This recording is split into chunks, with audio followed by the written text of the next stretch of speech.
ஒரு மனிதன் அவனுடைய மார்க்கத்திற்கு ஏற்றவாறு அவன் சோதிக்கப்படுவான். நபிகள் சொல்றாங்க, ஒரு மனிதன் அவனுடைய மார்க்க பிடிப்புக்கு ஏற்றவாறு சோதிக்கப்படுவான். அவன் மார்க்கத்திலே எவ்வாறு இருக்கிறான், இஸ்லாமியனாக எந்த நிலையில இருக்கிறான், மூமினாக இறை நம்பிக்கையில எந்த நிலையில இருக்கிறான் என்பதற்கு ஏற்றவாறு அவன் சோதிக்கப்படுவான். சொல்வன் அவனுடைய மார்க்கத்திலே முதுகந்தண்டை போன்று இருந்தான் என்று சொன்னால்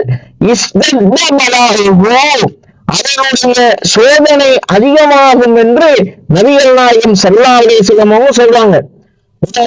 மார்க்கத்திலே முதுகந்தண்டை போன்று இருந்தான் என்று சொன்னால், முதுகந்தண்டு சொன்னால் ஒரு மனிதன் நிமிர்ந்து நேராக நடப்பதற்கு எது உதவியாக இருக்குது? முதுகந்தண்டுதான் ஒரு மனிதன் ஸ்ட்ராங்கா நிக்கிறதுக்கு, நேரா நிமிர்ந்து நிக்கிறதுக்கு எது உதவியா இருக்குன்னு சொன்னா முதுகந்தண்டு தான் உதவியா இருக்கு. முதுகந்தண்டு அடங்கிட்டு சொன்னா கூலி போயிடுவான். நேரா நிமிர்ந்து நிக்க முடியுமா? நேரா நிமிர்ந்து அவனால் நிற்க முடியாது. மனிதன் நிமிர்ந்து நிற்பதற்கு, ஸ்ட்ராங்கா நிற்பதற்கு அவனுடைய முதுகந்தண்டு தான் உதவியாக இருக்கிறது.